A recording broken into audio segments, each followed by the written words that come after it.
Assalamualaikum warahmatullahi wabarakatuh. Pada video kali ini, saya akan menjelaskan salah satu asuhan keperawatan jiwa, yaitu halusinasi. Yang akan kita bahas pada topik hari ini, yang pertama di sini meliputi definisi dari halusinasi, kemudian bagaimana pengkajiannya, diagnosis, dan juga tindakan keperawatan yang harus diberikan baik pada pasien ataupun pada keluarganya. Kita awali dari yang pertama, yaitu mengenai definisi dari halusinasi. Ada dua sumber yang saya cantumkan untuk mempelajari definisi dari halusinasi.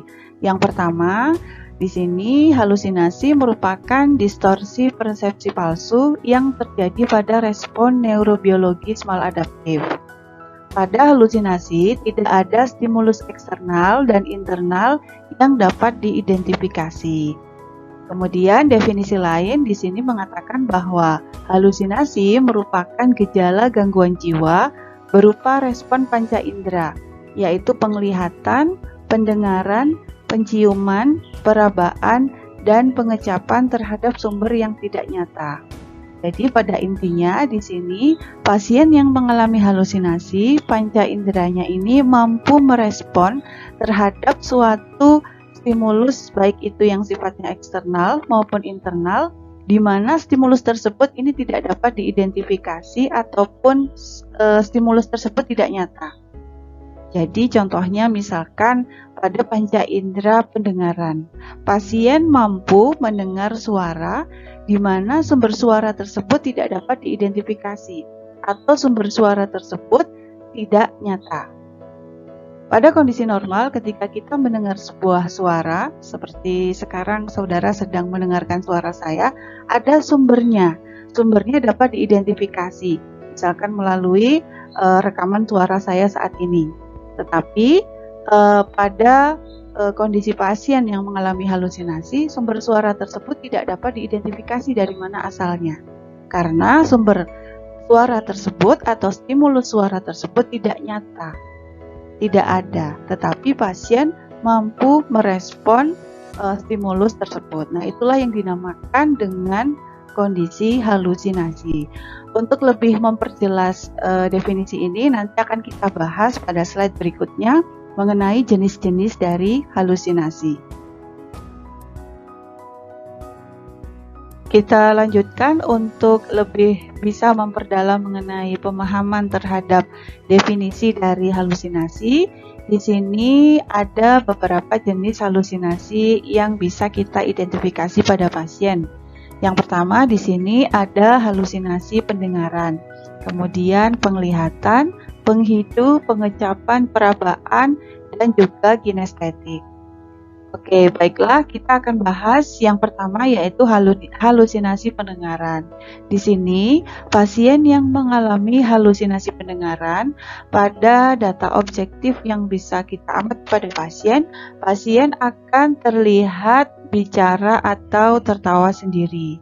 Kemudian marah-marah tanpa sebab, menyedengkan telinga ke arah tertentu dan juga menutup telinga. Kalau dari data subjektif, pasien ini akan mengatakan bahwa dia mendengar suara-suara atau kegaduhan, mendengar suara yang mengajak dia bercakap-cakap, ataupun mendengar suara yang menyuruh melakukan sesuatu yang berbahaya, misalkan mencederai orang lain ataupun mencederai diri sendiri. Ya, jadi pada orang dengan halusinasi pendengaran, panca indera pendengarannya ini mampu merespon terhadap suatu stimulus yang stimulus tersebut tidak dapat diidentifikasi atau tidak nyata.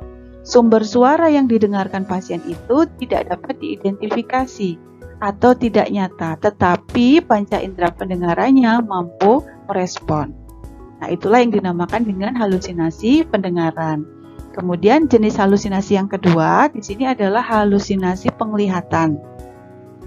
Kalau dari data objektif yang bisa kita amati pada pasien yang mengalami halusinasi penglihatan, pasien akan menunjuk-nunjuk ke arah tertentu, kemudian ketakutan pada sesuatu yang tidak jelas. Kalau dari data subjektif, pasien akan menyampaikan bahwa dia melihat bayangan sinar maupun bentuk geometris atau bentuk kartun, atau melihat hantu ataupun melihat sesuatu yang menakutkan, monster dan sebagainya. Nah, ini adalah halusinasi penglihatan. Jadi panca indera penglihatan pasien ini mampu merespon terhadap suatu stimulus yang sebenarnya stimulus tersebut tidak ada atau tidak nyata. Jadi bayangan, sinar, kemudian bentuk geometris itu tidak dapat diidentifikasi, tetapi panca indera penglihatan pasien mampu merespon. Kemudian yang ketiga di sini adalah halusinasi penghidu. Kalau dari data objektif yang bisa kita amati, pada halusinasi penghidu atau penciuman di sini, pasien ini mampu mencium atau menghidu seperti sedang membaui bau-bauan tertentu. Bau-bauan enak ataupun bau-bauan yang tidak enak. Pasien terlihat menutup hidung jika bau-bauan tersebut mungkin dirasa tidak enak bagi pasien. Kemudian ketika ditanya, pasien akan menyampaikan secara subjektif bahwa pasien mencium bau-bauan seperti bau darah, urin, feses, kadang-kadang juga bau yang menyenangkan. Nah, jadi kalau kita identifikasi lebih lanjut, bau-bauan tersebut sebenarnya tidak ada sumbernya.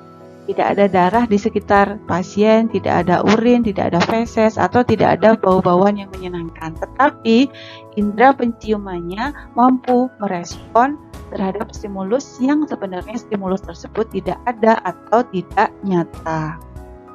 Kemudian yang keempat di sini ada halusinasi pengecapan. Dari data objektif yang bisa kita amati pada pasien ini akan terlihat sering meludah atau bahkan muntah. Pada data subjektifnya, pasien akan menyampaikan merasakan rasa seperti darah, urin maupun feses. Ya, jadi indera pengecapannya mampu merespon terhadap rasa yang seperti darah, urin ataupun feses tadi. Tetapi ketika ketika diidentifikasi, pasien tidak memakan makanan yang ada kontaminasi darah, urin ataupun feses, tetapi indera pengecapannya ini mampu merespon terhadap rasa yang seperti darah, urin ataupun feses yang disampaikan oleh pasien tadi. Kemudian halusinasi yang berikutnya di sini adalah halusinasi perabaan. Pasien akan terlihat menggaruk-garuk permukaan kulit. Ya, kalau dilihat secara subjektif, pasien akan mengatakan bahwa ada serangga, contohnya di sini ya, di permukaan kulit, atau misalkan merasa seperti tersengat listrik. Nah, ini adalah contoh halusinasi perabaan. Tetapi ketika kita identifikasi lebih lanjut, pada kulit pasien ini tidak ada apa-apanya. Kulit pasien integritasnya dalam kondisi yang utuh baik, tetapi pasien mampu merespon terhadap kondisi tadi seperti ada serangga di permukaan kulit, ya, menggaruk-garuk permukaan kulit dan sebagainya. Kemudian yang berikutnya di sini adalah halusinasi kinestetik. Jadi pasien ini dari data subjektif yang bisa kita dapatkan ketika pengkajian, pasien akan mengatakan merasa fungsi tubuhnya ini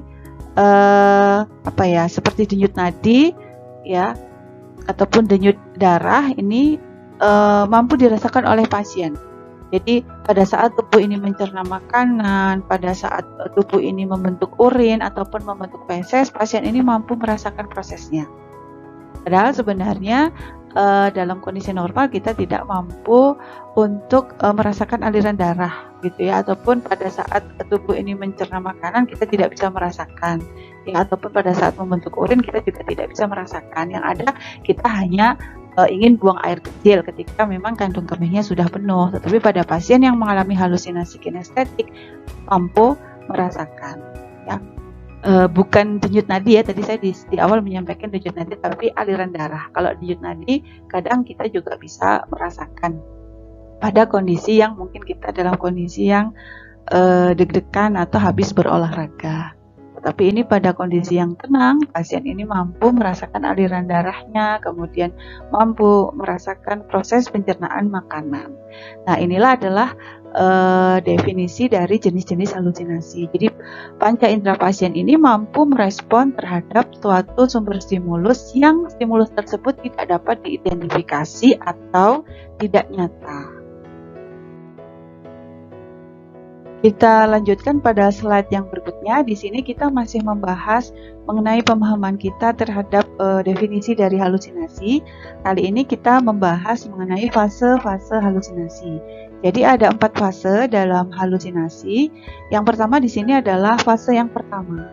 Fase yang pertama ini adalah fase yang menyenangkan, gitu ya. Jadi comforting. Jadi kondisi pasien ini dalam kondisi ansietas tingkat sedang. Karakteristik yang bisa kita amati pada pasiennya di sini, pasien terlihat menyeringai atau tertawa yang tidak sesuai, menggerakkan bibirnya tanpa menimbulkan suara, gerakan mata yang cepat, kemudian respon verbal yang lamban. Kemudian pasien ini terlihat diam dan dipenuhi oleh sesuatu yang mengasihkan. Jadi kalau kita amati pada pasien, pada halusinasi fase yang pertama di sini, karena halusinasi secara umum di sini bersifat menyenangkan, pasien akan menikmati halusinasi yang dialaminya. Ya, pasien tertawa sendiri, senyum-senyum sendiri, dan asik dengan halusinasi yang sedang dialami oleh pasien. Ini pada fase 1, halusinasi bersifat menyenangkan. Kita masuk pada fase halusinasi yang kedua, yaitu di sini halusinasi secara umum bersifat menjijikkan dan menyebabkan rasa antipati. Yang bisa kita amati dari perilaku klien di sini, adanya peningkatan sistem saraf otonom yang menunjukkan ansietas. Jadi ada peningkatan nadi, pernafasan, dan juga tekanan darah ketika kita mengukur tanda-tanda vital pasien. Kemudian terjadi penyempitan kemampuan konsentrasi ya pada orang ansietas gitu ya. Ketika ansietasnya ini bertambah, akan semakin terjadi penurunan dalam hal konsentrasi. Kemudian yang bisa kita amati lagi bahwa pasien ini akan kehilangan kemampuan untuk membedakan antara halusinasi dengan realitas. Ya, jadi pasien ini mulai bingung bahwa yang dialaminya ini halusinasi atau kondisi nyata. Pada halusinasi fase 3, halusinasi ini bersifat mengendalikan. Jadi mulai bisa mengontrol pasiennya. Pengalaman halusinasi menjadi penguasa dan pada kondisi tertentu tidak bisa ditolak lagi. Jadi pada fase 3, orang yang berhalusinasi ini menyerah untuk melawan pengalaman halusinasi dan akan membiarkan halusinasi ini menguasai dirinya. Isi halusinasi ini dapat berupa permohonan. Ya, individu mungkin akan mengalami kesepian jika pengalaman sensori tersebut berakhir. Pada perilaku klien yang bisa kita amati di sini, pasien akan lebih cenderung mengikuti yang diberikan oleh halusinasinya daripada menolaknya. Kemudian pasien ini kesulitan dalam berhubungan dengan orang lain. Rentang perhatian ini hanya beberapa menit atau detik ya, semakin menurun konsentrasinya. Kemudian gejala fisik dari ansietas berat ini sudah mulai terlihat seperti berkeringat, tremor, ketidakmampuan untuk mengikuti petunjuk dengan baik ini sudah mulai terlihat. Jadi apa yang dia rasakan dari halusinasinya, yang dia dengar, yang dia lihat, halusinasi tersebut cenderung untuk diikuti oleh pasien dan pasien tidak kesulitan untuk menolak halusinasi tersebut. Berikut ini adalah fase halusinasi yang terakhir, yaitu fase yang keempat atau menaklukkan. Jadi secara umum halusinasi pada tingkat 4 di sini menjadi lebih rumit dan saling terkait dengan delusi. Secara karakteristik bisa kita lihat bahwa pengalaman sensori atau pengalaman halusinasi di sini mungkin menakutkan jika individu tidak mengikuti perintah. Halusinasi bisa berlangsung dalam beberapa jam atau hari apabila tidak ada intervensi terapeutik yang diberikan kepada pasien. Pada perilaku klien yang bisa kita amati pada fase halusinasi tingkat 4 di sini adalah adanya perilaku menyerang teror seperti panik. Kemudian sangat potensial melakukan bunuh diri atau membunuh orang lain. Ya, jadi pada tingkat 4 di sini kondisi ansietasnya sudah tingkat panik dan ada potensi untuk melakukan bunuh diri atau membunuh orang lain karena disuruh oleh halusinasi yang dialami oleh pasien. Kemudian kegiatan fisik yang merefleksikan halusinasi seperti amuk, agitasi, menarik diri ini bisa kita lihat pada pasiennya. Kemudian pasien di sini tidak mampu berespon terhadap petunjuk yang kompleks. Ya, pada orang dengan ansietas tingkat panik ini tidak dapat mengikuti petunjuk. Ya, kemudian tidak mampu berespon terhadap lebih dari satu orang. Ya, ini adalah kondisi halusinasi tingkat yang keempat. Jadi pada fase 1 itu halusinasi terlihat menyenangkan, pasien terlihat tertawa sendiri dan menikmati dari halusinasi yang dia alami. Tetapi pada fase 1 pasien masih bisa membedakan antara realitas dan halusinasi. Tetapi pada kondisi fase yang keempat ini pasien sudah pada ansietas tingkat panik. Ya, yang pasien sudah tidak mampu berkonsentrasi dengan baik, ya, dia cenderung untuk mengikuti apa yang diperintahkan oleh halusinasi. Karena jika tidak diikuti, halusinasi tersebut akan sangat menakutkan bagi pasien yang mengalami halusinasi. Ya, semoga dengan mempelajari tentang jenis halusinasi ataupun fase dari halusinasi tersebut, kita lebih bisa memahami tentang definisi dari halusinasi. Kita lanjutkan dengan bahasan yang berikutnya, yaitu mengenai pengkajian pada proses asuhan keperawatan pasien dengan halusinasi. Ada beberapa hal yang harus kita kaji. Yang pertama di sini dengan proses wawancara, yang kita nantinya pada proses wawancara akan mendapatkan data-data penting, yaitu yang pertama di sini adalah jenis halusinasi yang dialami oleh pasien. Apakah pendengaran, penglihatan, itu harus kita identifikasi. Kemudian isi halusinasi, kita tanyakan kepada pasien, apa isi halusinasi yang dialami oleh pasien. Kemudian waktu, kapan halusinasi ini biasanya muncul, pada saat pagi, pada saat malam, atau pada saat siang, atau pada saat kapan. Kemudian frekuensi, saat halusinasi ini muncul, biasanya misalkan halusinasi pendengaran begitu ya, suara yang muncul itu pada saat pagi misalkan munculnya sampai berapa kali. Nah, itu yang dinamakan dengan frekuensi. Kemudian situasi. Pada saat situasi apa atau bagaimana halusinasi ini muncul. Misalkan pada saat situasi pasien ini sendiri atau pada saat malam hari. Nah, ini kita tanyakan kepada pasien. Kemudian respon pasien terhadap halusinasi. Kita tanyakan kepada pasien, apakah pasien ini merasa ketakutan, atau merasa senang, atau merasa biasa saja, atau merasa sesuatu yang lain. Kemudian, upaya apa yang sudah dilakukan pasien untuk mengusir halusinasi tersebut, gitu ya. Kemudian yang berikutnya, selain kita melakukan wawancara untuk mendapatkan data penting itu tadi, kita juga harus melakukan observasi. Jadi kita bisa observasi kepada pasien, apakah pasien ini mengalami poin-poin dari poin A sampai K di sini. Apakah pasien ini bicara atau tertawa sendiri? Ya, jika pasien ini bicara atau tertawa sendiri, berarti pasien ini mengalami halusinasi pendengaran. Kalau pasien ini misalkan menutup hidung, berarti pasien ini mengalami halusinasi penciuman. Kalau misalnya pasien ini menggaruk-garuk permukaan kulit, berarti pasien ini mengalami halusinasi perabaan. Kalau pasien ini menunjuk-nunjuk ke arah tertentu, berarti pasien ini mengalami halusinasi penglihatan. Jadi data-data ini yang bisa kita amati pada pasien. Pasien ini mengalami hal yang mana, sehingga dari hasil wawancara nanti kita bisa menyimpulkan bahwa pasien yang sedang kita rawat itu mengalami halusinasi jenis apa. Ya. Selain dari pengkajian pada slide sebelumnya yang akan kita kaji pada pasien, kita pada proses asuhan keperawatan harus mengkaji faktor predisposisi. Di sini faktor predisposisi kita lihat dalam 3 hal, yaitu biologis, psikologis, maupun sosial budaya dan lingkungan. Pada biologis, di sini kita bisa mengkaji mengenai riwayat keturunan. Misalkan pada anggota keluarga ada yang mengalami gangguan jiwa. Nah, itu biasanya sebagai salah satu faktor predisposisi biologis pada poin herediter atau genetika. Kemudian, apakah pasien ini memiliki riwayat penyakit selain dari penyakit gangguan jiwa yang sekarang sedang dialami, misalkan penyakit-penyakit fisik yang lainnya, penyakit kanker atau penyakit stroke atau penyakit paru atau penyakit fisik yang lainnya.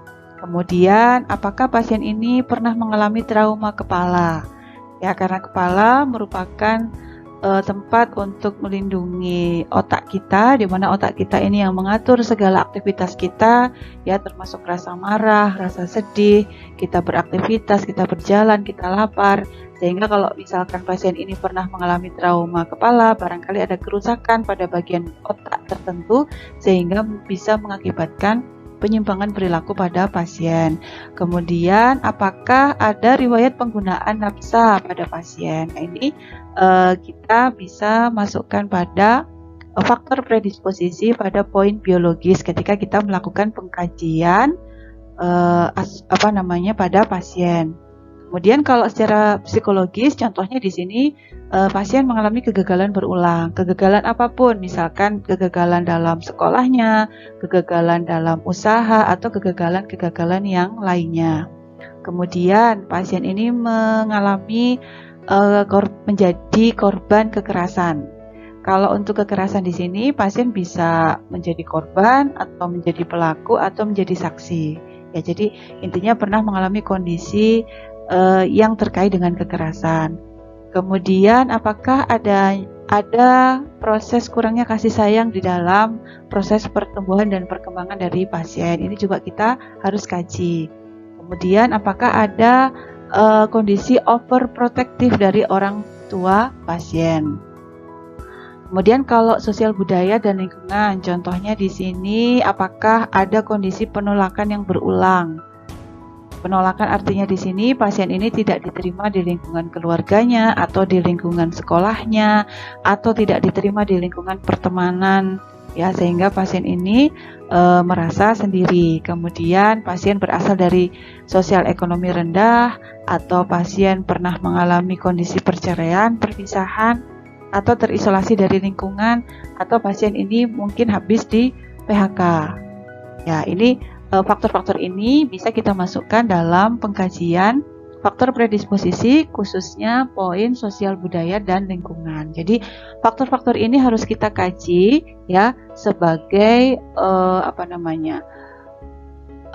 pengkajian yang harus kita lengkapi, ya, karena faktor-faktor ini bisa menjadi bahan edukasi kita terhadap keluarganya, gitu ya. Jadi ketika memang nanti kita mendapatkan misalkan ada kurangnya kasih sayang, ya, nanti ketika kita mengintervensi keluarga, kita bisa mengedukasi keluarganya agar bisa keluarganya ini memberikan perawatan yang benar kepada pasiennya.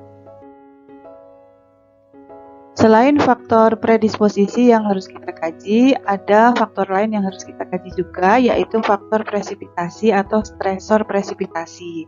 Jadi di sini faktor presipitasi merupakan faktor yang menjadi stresor atau mencetuskan kondisi gejala gangguan jiwa yang saat ini sedang dialami oleh pasien. Kalau faktor predisposisi ini sifatnya lampau. Jadi sejak pasien ini berada di dalam kandungan pasien sampai kurang lebih 6 bulan ke belakang sebelum muncul gejala gangguan jiwa yang saat ini sedang dialami pasien. Tapi kalau faktor presipitasi ini rentang waktunya kurang lebih adalah 6 bulan ke belakang sebelum gejala gangguan jiwa yang saat ini sedang dialami oleh pasien. Nah, dalam rentang waktu 6 bulan ke belakang ini, apakah pasien di sini ada kondisi secara biologis, ya?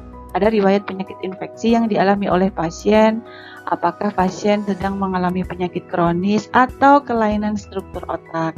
Kemudian dalam psikologis, begitu ya, apakah pasien mengalami kekerasan dalam keluarga atau mengalami kegagalan-kegagalan kehidupan?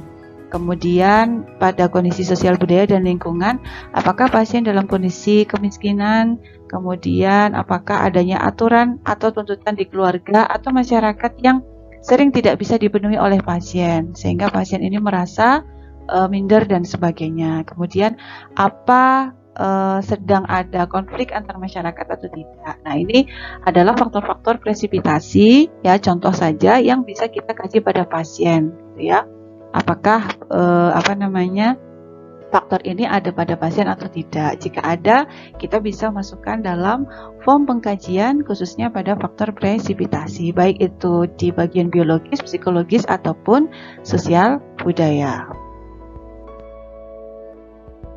Kemudian setelah kita melakukan pengkajian, tentunya kita harus menegakkan diagnosis ya. Setelah kita melakukan pengkajian, kita lakukan analisis data, kemudian kita tegakkan diagnosis. Diagnosis yang bisa kita tuliskan di proses asuhan keperawatan kita adalah halusinasi. Kita masuk pada tindakan keperawatan apa yang harus kita berikan kepada pasien ataupun pada keluarga yang dimana salah satu anggota keluarganya mengalami halusinasi. Jadi untuk asuhan keperawatan jiwa, tindakan keperawatan tidak diberikan pada pasiennya saja, tetapi juga pada keluarga. Kita awali dari yang pertama, di sini adalah tindakan keperawatan pada pasien.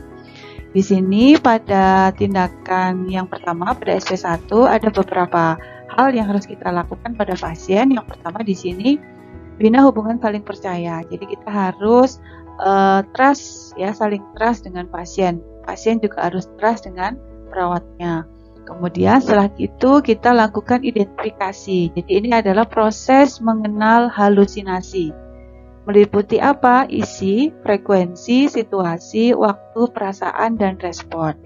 Jadi pada proses identifikasi halusinasi di sini, pasien ini diajak untuk mengenali bahwa kondisi yang dialami pasien ini adalah halusinasi namanya. Jadi dijelaskan kepada pasien. Contohnya seperti ini. Bapak, tadi Bapak sudah menyampaikan bahwa Bapak mendengar suara.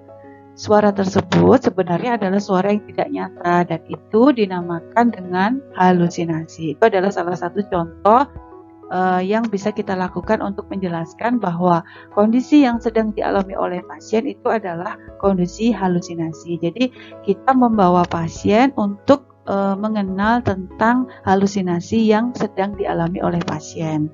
Kemudian setelah pasien ini sudah mampu mengenal bahwa kondisi yang sedang dialami ini adalah halusinasi, kita lanjutkan dengan mengajari pasien cara mengontrol halusinasi. Kita akan menyampaikan bahwa cara mengontrol halusinasi di sini ada 4 cara. Yang pertama adalah menghardik, kedua dengan obat, yang ketiga dengan bercakap-cakap, dan yang keempat adalah beraktivitas. Tetapi fokus pada SP1 di sini kita akan melatih pasien ini dengan cara menghardik. Gitu ya. Jadi kita ajari pasien ini cara menghardik yang benar itu bagaimana. Ya. Kemudian setelah kita latih pasien dan pasien ini mampu melakukan secara mandiri cara menghardik dengan benar, kita buat jadwal latihan yang kita sepakati bersama pasien. Jadi pasien ini tanpa pendampingan perawat akan melakukan latihan sendiri cara menghardik itu.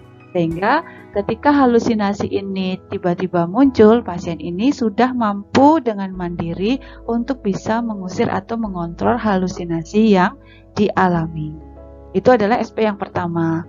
Kemudian pada SP yang kedua, kita evaluasi tanda dan gejala halusinasi yang pertama. Jadi apakah pasien ini setelah pasien ini sudah mampu melakukan menghardik dan melakukan secara mandiri, kita evaluasi apakah pasien ini masih ada tanda dan gejala halusinasinya atau tidak. Kemudian kita validasi lagi kemampuan pasien dalam melakukan latihan menghardik. Ya kan, di SP sebelumnya pasien diminta untuk latihan secara mandiri. Apakah sudah dikerjakan latihannya, dan kalau halusinasi itu muncul apakah pasien itu sudah melakukan secara otomatis atau belum. Keberhasilan pasien apapun kita harus berikan pujian kepada pasien. Kemudian kita lanjutkan dengan mengevaluasi manfaat dari melakukan menghardik ya. Jadi kita tanyakan kepada pasien apakah pasien ini merasakan manfaat dari melakukan menghardik terhadap halusinasi yang dialami. Kemudian kita lanjutkan ke cara yang kedua untuk mengontrol halusinasi, yaitu dengan cara minum obat yang teratur atau patuh minum obat. Di sini ada prinsip 6 benar ya, bukan prinsip 12 benar, tetapi kalau untuk pasien ini adalah 6 benar saja. Jadi meliputi jenis, guna, dosis, frekuensi, cara, dan kontinuitas minum obat.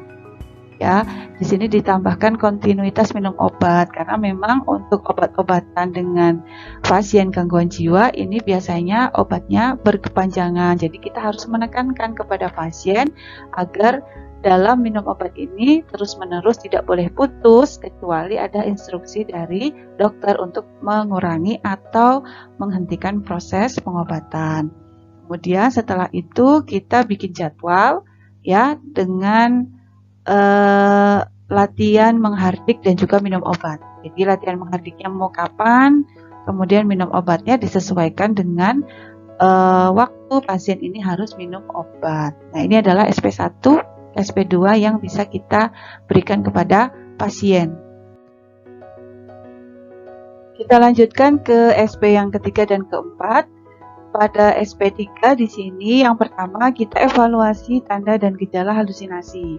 Ya, selalu di awal SP untuk SP kedua dan keempat kita lakukan evaluasi apakah pasien ini masih mengalami tanda dan gejala halusinasi, karena kan pada SP1 kita sudah mengajari menghardik, pada SP2 kita sudah mengajari cara minum obat yang benar. Kemudian setelah kita evaluasi tanda dan gejala, kita lanjutkan dengan validasi kemampuan pasien melakukan latihan menghardik dan apakah pasien ini sudah minum obat ini dengan jadwal yang benar atau tidak. Kalau pasien ini dirawat di rumah sakit, biasanya pasien akan minum obat dengan rutin, walaupun mungkin pada beberapa pasien ada proses penolakan, tetapi pada proses penolakan itu biasanya perawat akan melakukan cara-cara untuk bisa membimbing pasien. Tetapi pada pasien yang ini dirawat di rumah, nah ini perlu benar-benar kita harus evaluasi apakah pasien ini sudah minum obat sesuai dengan jadwal yang benar atau belum. Kalau sudah pasien ini melakukan latihan dengan baik itu menghardik maupun minum obat dengan jadwal yang benar, jangan lupa kita harus memberikan pujian kepada pasien.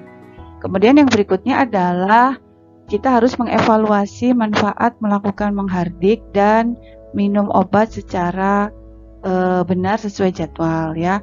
Jadi kita tanya kepada pasien apakah latihan yang sudah dilakukan, dua hal ya, menghardik dan minum obat ini ada manfaatnya terhadap halusinasi yang dialami pasien atau tidak. Kemudian kita lanjutkan dengan cara yang ketiga, yaitu latih cara mengontrol halusinasi dengan bercakap-cakap saat terjadinya halusinasi. Jadi di sini bukan bercakap-cakap dengan halusinasinya, tapi ketika halusinasinya ini muncul, minta pasien ini mengajak orang yang ada di dekatnya, misalkan ibunya, ayahnya, atau keluarganya, atau perawat, atau teman yang lain untuk berbicara, jadi ngobrol, agar halusinasi yang datang tadi bisa diusir atau hilang ya. Jadi bercakap-cakap dengan orang lain, jadi bukan bercakap-cakap dengan halusinasi ya. Kemudian yang terakhir adalah masukkan pada jadwal kegiatan harian, yaitu latihan menghardik, minum obat, dan juga bercakap-cakap. Dan yang selanjutnya di sini adalah tindakan yang keempat atau SP4 adalah kita awali dengan mengevaluasi tanda dan gejala, kemudian dilanjutkan dengan memvalidasi kemampuan pasien melakukan latihan menghardik, minum obat, dan juga bercakap-cakap. Kemudian tanyakan kepada pasien bagaimana manfaatnya, apa yang dirasakan setelah pasien ini mampu melakukan menghardik, minum obat, dan bercakap-cakap untuk mengusir halusinasi. Kemudian dilanjutkan dengan cara yang keempat, yaitu cara mengontrol halusinasi dengan melakukan kegiatan harian atau aktivitas harian. Jadi misalnya halusinasi ini muncul, minta pasien ini untuk tidak diam saja, tetapi melakukan aktivitas yang bisa dilakukan saat itu. Misalkan bersih-bersih atau kegiatan lain yang bisa dilakukan. Kemudian yang terakhir selalu kita masukkan pada jadwal kegiatan untuk berlatih menghardik, minum obat, bercakap-cakap atau kegiatan harian. Jadi diminta pasien untuk latihan secara mandiri. Tujuannya untuk apa? Pasien ini melakukan latihan secara mandiri agar ketika halusinasi ini muncul, pasien ini sudah mampu secara otomatis menggunakan cara-cara yang sudah dilatihkan. Tidak perlu adanya pendampingan dari perawat. Setelah kita mempelajari mengenai tindakan keperawatan yang bisa kita berikan kepada pasien, sekarang kita akan belajar mengenai tindakan keperawatan yang akan kita berikan kepada keluarga. Jadi, asuhan keperawatan jiwa selalu paket lengkap ya, tindakan keperawatan kita berikan kepada pasien dan juga kita berikan kepada keluarga. Di sini pada keluarga SP1 yaitu diskusikan masalah yang dirasakan dalam merawat pasien. Jadi kita berdiskusi terhadap keluarganya. Kemudian kita menjelaskan tentang penyakit atau halusinasi yang sedang dialami oleh pasien, meliputi pengertian, tanda gejala, dan juga proses terjadinya halusinasi. Kalau ada leaflet atau booklet, kita bisa menggunakan untuk mempermudah proses pemahaman dari keluarga pasien. Kemudian yang ketiga, jelaskan bagaimana cara-cara merawat halusinasi dengan 4 cara tadi ya. Jadi menghardik, minum obat, kemudian bercakap-cakap dan beraktivitas. Kemudian latih cara merawat halusinasi dengan cara menghardik. Jadi kita latih keluarga bagaimana cara menghardik yang benar. Jadi tujuannya agar nanti ketika keluarga ini merawat pasien, keluarga ini mampu mengingatkan pasien atau mendampingi pasien dalam melakukan menghardik ya. Jadi keluarga juga harus tahu bagaimana cara menghardik. Makanya di sini kita latih keluarga cara merawat halusinasi dengan cara menghardik. Kemudian yang kelima di sini minta keluarga untuk membantu pasien pelatihan sesuai dengan jadwal yang sudah disepakati bersama perawat. Jadi kan di tindakan kepada pasien, perawat bersepakat dengan pasien untuk membuat jadwal kapan pasien ini harus latihan secara mandiri. Nah, kita anjurkan pada keluarga untuk mengingatkan pasien agar pasien ini berlatih secara mandiri. Jadi keluarga juga ikut andil dalam proses perawatan pasien. Kemudian pada SP yang kedua, di sini pada tindakan kepada keluarga adalah yang pertama, kita awali dengan mengevaluasi kegiatan keluarga dalam merawat atau melatih pasien dalam menghardik. Apakah keluarga ini sudah mampu mendampingi pasiennya ini dalam latihan pasien ini menghardik atau belum? Jangan lupa kita berikan pujian sejauh apapun yang sudah dilakukan oleh keluarga. Kemudian kita menjelaskan kepada keluarga tentang 6 benar cara memberikan obat ya. Jadi ketika pasien ini keluarga ini merawat pasien, keluarga sudah benar dalam membantu pasien minum obat. Kemudian latih cara memberikan atau membimbing pasien minum obat. Kemudian yang keempat, anjurkan membantu pasien sesuai jadwal dan memberikan pujian kepada pasien.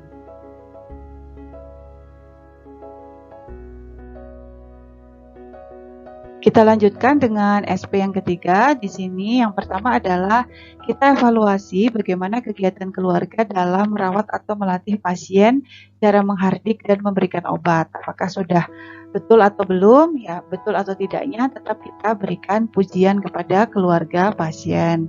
Kemudian jelaskan cara yang ketiga, yaitu cara bercakap-cakap dan melakukan kegiatan untuk mengontrol halusinasi. Jadi kita menjelaskan kepada keluarga bahwa selain cara menghardik dan minum obat, ada cara lagi dalam mengontrol halusinasi, yaitu bercakap-cakap. Kemudian pada poin yang ketiga di sini, latih dan sediakan waktu bercakap-cakap dengan pasien terutama saat halusinasi. Jadi kita coba pertemukan antara keluarga dan pasiennya ini ya untuk bertemu gitu ya. Bertemu artinya di sini bertemu, pastikan keluarga ini mampu mendampingi pasien saat pasien ini mengalami halusinasi dan minta keluarga untuk mengingatkan pasien untuk bercakap-cakap saat halusinasi ini muncul. Kemudian anjurkan membantu pasien sesuai dengan jadwal dan memberikan pujian. Kemudian SP yang keempat di sini kita awali dengan evaluasi kegiatan keluarga dalam merawat atau melatih pasien menghardik, memberikan obat dan bercakap-cakap serta memberikan pujian. Ya. Kemudian jelaskan follow up ke puskesmas, tanda kambuh dan rujukan. Jadi kalau misalkan nanti pasien ini sudah dikeluarkan dari atau sudah pulang dari rumah sakit gitu ya, bagaimana follow up-nya dan sebagainya kita jelaskan. Kemudian yang ketiga, anjurkan membantu pasien sesuai jadwal dan memberikan pujian. Ya, jadi memberikan pujian kepada pasien. Jadi minta keluarga ini jangan hanya menyalahkan pasien saja, tetapi juga harus memberikan pujian ketika pasien sudah melakukan cara mengontrol halusinasi dengan cara yang benar. Ini beberapa referensi yang saya gunakan. Demikian untuk proses asuhan keperawatan pada pasien yang mengalami halusinasi. Semoga bisa dipahami. Selamat belajar. Assalamualaikum warahmatullahi wabarakatuh.